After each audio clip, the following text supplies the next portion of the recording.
আজকে দারুণ মজার একটা তরকারি রান্না করেছি, বেশ মজার লাগে এই তরকারিটা খেতে। আসসালামু আলাইকুম, বিথি রান্নাবাড়িতে আপনাদের সবাইকে স্বাগতম।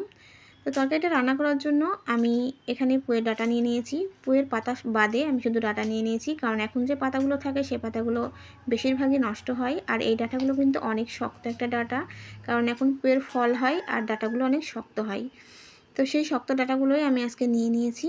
আমি একটু এই ডাঁটাগুলোকে সুন্দর করে আজকে রান্না করব। তো রান্না করার জন্য আমি নিয়ে নিয়েছি এখানে মসুরের ডাউল নিয়ে নিয়েছি। আমি হাফ কাপ মসুরের ডাউল ভালো করে ধুয়ে নিয়েছি। ভালো করে ধুয়ে আমি মসুরের ডালটা পানি ঝরিয়ে নিয়েছি। তো এখন আমি ডাঁটাগুলো রান্না করে নেব। তো রান্না করার জন্য আমি প্রথমেই এখানে প্রেসার কুকার নিয়ে নিয়েছি, কারণ এই ডাঁটাগুলো প্রেসার কুকারে না দিলে খুব ভালো সিদ্ধ হয় না। আমি যদি কড়াইতে সিদ্ধ করি তবে অনেক সময় লাগবে, সেক্ষেত্রে খুব ভালো সিদ্ধটা হবে না। তাই আমি এখানে প্রেসার কুকার নিয়ে নিয়েছি আর ডাঁটাগুলো দিয়ে দিয়েছি, আর তার সঙ্গে দিয়ে দিচ্ছি আমি মসুরের ডাউলগুলোও। তো ডাউলগুলো দিয়ে এই পর্যায়ে আমি এখানে কাঁচামরিচ ফালি করে নিয়েছি। আমি কাঁচামরিচ দিয়েই রান্না করব, আমি কিন্তু শুকনো মশলা ব্যবহার করছি না, শুকনো মরিচের গুঁড়ো। আর এখানে রসুনগুলো আস্তে আস্তে করে দিয়েছি, যেহেতু প্রেসার কুকারে এমনিতেই সিদ্ধ হয়ে যাবে খুব তাড়াতাড়ি। আর একটা পেঁয়াজও আমি কুচি করে কেটে রেখেছিলাম, সেটাও আমি এর মধ্যে দিয়ে দিচ্ছি। আর তার সাথে আমি এখন এর মধ্যে অ্যাড করে দেব স্বাদ মতো লবণ দিয়ে দেব। লবণটা আমি এখন এই পরিমাণ দিচ্ছি, যদি প্রয়োজন হয় পরে আমি আর একটু লবণ অ্যাড করব। তো এর সাথে আমি দিয়ে দিচ্ছি হলুদ গুঁড়ো। আমি এখানে হাফ চামচ মতো হলুদ গুঁড়ো দিয়ে দিচ্ছি, আর তার সাথে আমি দিয়ে দিচ্ছি জিরা গুঁড়ো, আর একটা তেজপাতা মাঝখান থেকে কেটে দিয়ে দিয়েছি। এবার আমি পরিমাণ মতো পানি অ্যাড করে দিচ্ছি। পানিটা অবশ্যই বুঝে শুনে দিতে হবে, খুব বেশি পানি দেওয়া যাবে না।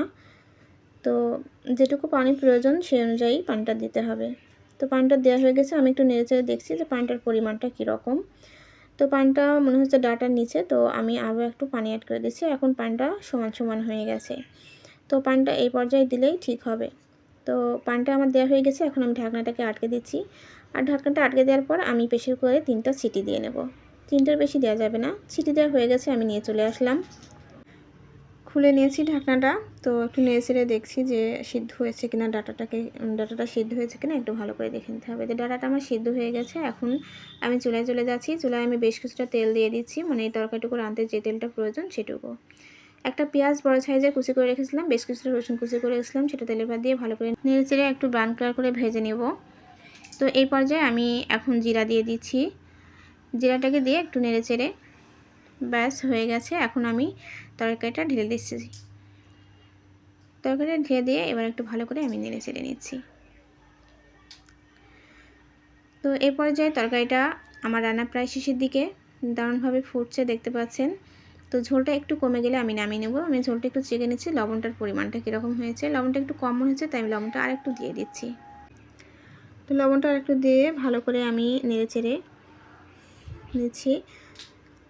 তো এই পর্যায়ে আমার তরকারিটা হয়ে গেছে, আর আমি তেজপাতা দুটোকে তুলে দিচ্ছি। এটার কোনো কাজ নেই, তেজপাতার কাজ হয়ে গেছে। এখন আমি চুলাটাকে অফ করে দিয়েছি। ব্যাস, আমার এই তরকারিটা ভালো লাগলে অবশ্যই লাইক কমেন্ট শেয়ার করে দেবেন। আল্লাহ হাফেজ।